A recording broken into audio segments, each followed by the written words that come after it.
अस्सलाम वालेकुम नाज़रीन। इस किस्त के आगाज़ में हम देखते हैं कि गज़ा में इब्राहिम एक निशान बनाकर सलाहुद्दीन अय्यूबी को लाकर देता है। निशान को देखकर सलाहुद्दीन अय्यूबी उसका शुक्रिया अदा करते हैं और फिर आगे बढ़ते हैं। इसी लम्हे उन्हें मज़ार के सामने कारतागान बैठा दिखाई देता है जो कि गहरी सोच में डूबा होता है। उसे इस तरह बैठा देखकर वह खलील से पूछते हैं कि उसे क्या हुआ है। तो जवाबन खलील कहता है, मेरे अमीर, ज़रूर इस वाक़ये ने उसे मुतासिर किया है। जब ये कब्र के दरवाजे पर पहुंचा तो उसे कुछ हो गया। ये बिल्कुल भी बात नहीं कर रहा। मैं बार बार पुकार रहा हूं मगर यह सुन नहीं रहा। ये बिल्कुल सकता में है।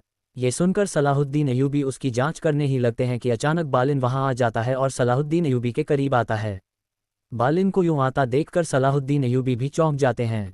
एथस पूछता है, मेरे अमीर, ये काफिर यहाँ क्यों आ रहा है? ये यकीनन मरना चाहता है। तो खलील कहता है, ये हमारे जख्म देखने आया है। बालिन सलाहुद्दीन अय्यूबी के पास आकर कहता है, अमीर सलाहुद्दीन, जो कुछ हुआ मुझे उस पर बहुत अफसोस है। मेरा यकीन करो। ये सुनते ही दोनों तरफ के सिपाही तलवारें खींच लेते हैं और एक दूसरे पर तान लेते हैं। खलील कहता है, ये हमारा मजाक बना रहा है। अगर तुम यहाँ तमाशा देखने आए हो तो मैं तरस नहीं खाऊंगा और यह नहीं कहूँगा कि हमने एक ही प्याले से खाया और एक ही छत के नीचे रहे। फिर सलाहुद्दीन अय्यूबी के हुक्म पर सिपाही अपनी तलवारें नीचे कर लेते हैं। सलाहुद्दीन अय्यूबी पूछते हैं, तुम्हारा गज़ा में क्या काम है बालिन? हमारे दर्द के लम्हात में यहाँ आने का मकसद क्या है? जवाबन बालिन कहता है, मैं कुद्स के बादशाह की नुमाइंदगी करने आया हूँ। मैं अमलिक अमालरिक की जानिब से ताज़ियत लेकर आपके पास आया हूँ। उधर शाम में सुल्तान अमलिक की जानिब से आया हुआ खत पढ़ रहे होते हैं।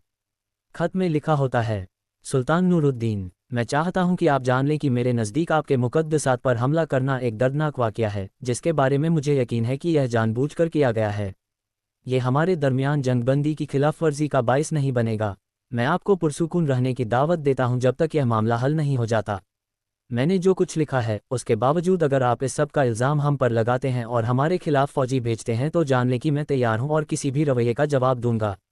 खत पढ़ने के बाद सुल्तान इस्फ़हानी से कहते हैं, जब भी मुझे इस बादशाह अमलिक की जानिब से खत मौसूल होता है तो मेरे मुंह में एक सीधा सा जायका महसूस होता है।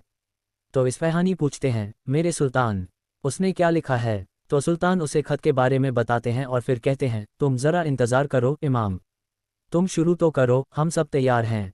दूसरी जानिब गज़ा में सलाहुद्दीन अय्यूबी बालिन से कहते हैं, मैंने सोचा था कि तुम पेरिस वापस चले गए हो लेकिन तुम बादशाह अमलिक की खिदमत कर रहे हो। जवाबन बालिन कहता है, क्या ये तुम ही नहीं थे जिन्होंने कहा था कि मेरा यहाँ रहना ज़्यादा फ़ायदेमंद है? तो फिर लो, मैं यहीं ठहर गया। बादशाह और मैं सुलह के ख्वाह हैं। सलाहुद्दीन अय्यूबी कहते हैं, बादशाह अमलिक का अमन जंग का पर्दा है। क्या पहले उसने अपने कातिलों को नहीं भेजा? बालिन कहता है, मैं तुम्हें दोबारा यकीन दिलाता हूं कि बादशाह अमलिक का इस सारे अमल से कोई लेना देना नहीं है। जैसे ही उसे खबर मिली उसने मुझे बुलाकर तुम्हारे पास भेज दिया। ये सुनकर सलाहुद्दीन अय्यूबी कहते हैं, हमने अभी तक अपने शहीदों को दफन भी नहीं किया। मैं कैसे जान सकता हूं कि कांट का खिताब दोबारा पाने के लिए तुम हमें धोखा नहीं दोगे? बालिन कहता है, अगर मुझे उस तख्त की परवाह होती तो मैं पहले ही वहां बैठा होता और उसके लिए खून बहाने से दरगुजर न करता।